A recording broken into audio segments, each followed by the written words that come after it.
This coating makes a difference. Now, I'm not standing here saying that if you use our casings with our Easy Seat coating, you'll never miss another shot. There's too many variables that go into accuracy for that. What I am saying is that our Easy Seat coating delivers more consistent neck tension, and that's something we can measure. When we first started making casings back in 2014, we had one customer call in and say he had too little neck tension. We had another customer call in and say they had too much neck tension. What exactly is neck tension and how much is too much or too little? First things first, if we're going to fix a problem, we need to convert opinions into data. So we went and purchased force testers. Once we started measuring the force it took to seat a bullet and pull the same bullet from our casings, we realized that the issues the two different customers were having were the same: felt neck tension variance. When most people think of neck tension, they think of the pressure it takes to seat a bullet in a casing. That's correct, but there's other ways to think of it. One other way to think of neck tension is the amount of press fit between the bullet diameter and the smaller internal diameter of the casing neck. Our testing showed there's another variable, but a much more important variable: the surface condition on the inside of the casing neck, specifically the presence of oxides that form on the inside and outside of the necks of the casings during the final annealing operation we perform on our casings during production, aka the annealing line.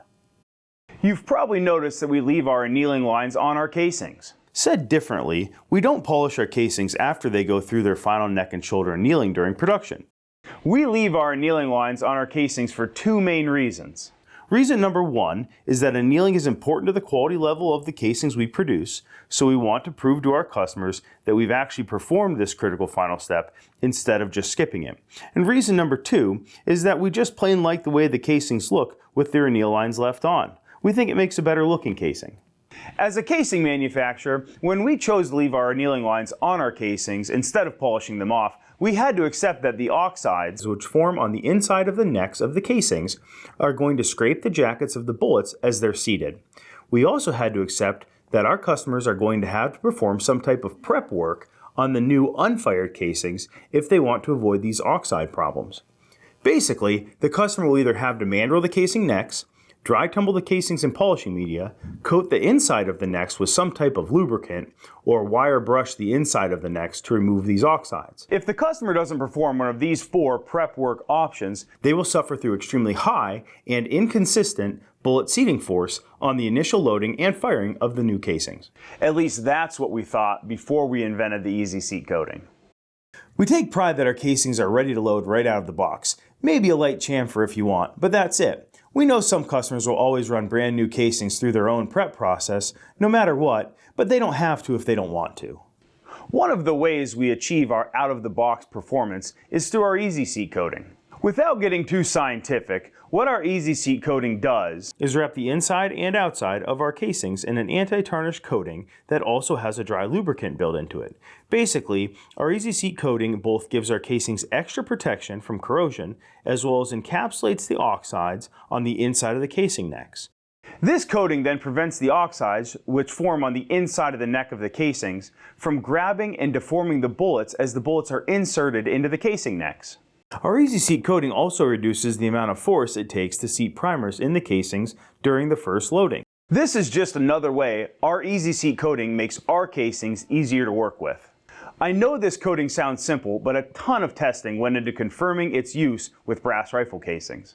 Before we began applying our Easy Seat coating in production, we had to run 4 major tests that ran over multiple years. The first test was coating compatibility. The second test was coating concentration. The third test was coating residue. And the fourth test was aging.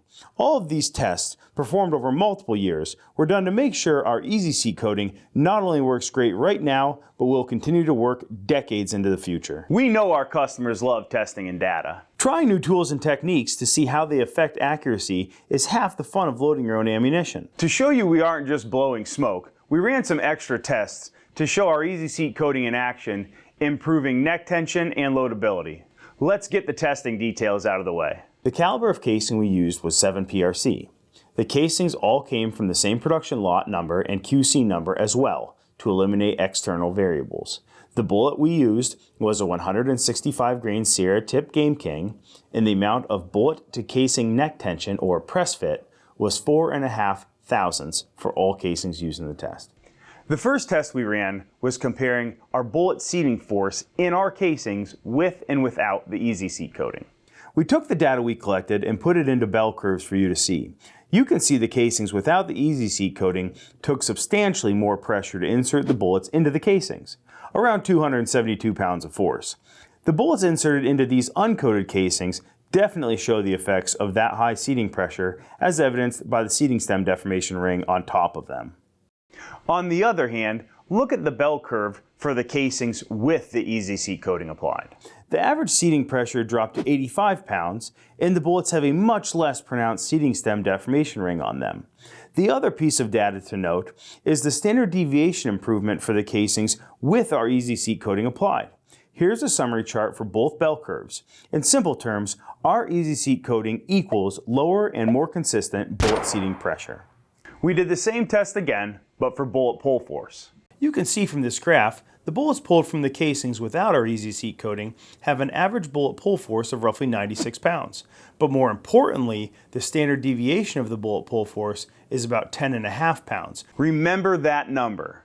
Now let's compare those results to the casings with our Easy Seat coating applied. The bullets pulled from the casings with our Easy Seat coating had a lower peak pull force at roughly 61 pounds. But more importantly, the standard deviation of bullet pull force dropped almost in half, from 10.5 pounds of force to 5.8 pounds of force. Here's a summary table for both bullet pull bell curves, with and without our Easy Seat coating. These bullet pull force bell curves follow the same trends as the bullet insert pressure curves. Here's a summary table for both bell curves from both tests. No matter how we measured it, bullet seating pressure and bullet pull force are more consistent with our Easy Seat coating. It's also worth mentioning the damage done to the bullets inserted in the casings without our Easy Seat coating. Here you can see two bullets. The bullet on the left was inserted and pulled from a casing without our Easy Seat coating. The bullet on the right was inserted and pulled from a casing with our Easy Seat coating. The vertical scarring you see all over the bullet on the left is due to the oxides on the inside of the casing neck we've been talking about. You can also see a more noticeable pressure deformation ring from the bullet seating stem on the left bullet. The right bullet, on the other hand, shows almost no signs of damage or deformation due to our Easy Seat coating. This offers a great visual showing how our Easy Seat coating protects your expensive bullets from damage and distortion during bullet seating. This is the point in the video where you might say to yourself, okay, great, I get it. The Easy Seat coating's awesome. But what about after the first firing? The only time you need this coating is on an unfired casing directly after annealing. Once the casing is fired the first time, the oxides on the inside of the casing neck are removed by the pressure and burning powder of the round going off. At that point, with the oxides removed, the amount of force it takes to insert and pull a bullet from the casing is controlled by the hardness of the casing neck and how much smaller the neck ID is than the bullet OD that is being inserted into it. If you like to re-anneal your casings after a set number of firings and want a similar effect as our Easy Seat coating, you can tumble your casings in dry polishing media like corn cob with polishing compound. Do this for about 10 to 15 minutes after you anneal them. Thanks for taking the time to watch this video all the way through, and please subscribe to our YouTube channel where we're going to be putting more viewer-suggested topics to the test.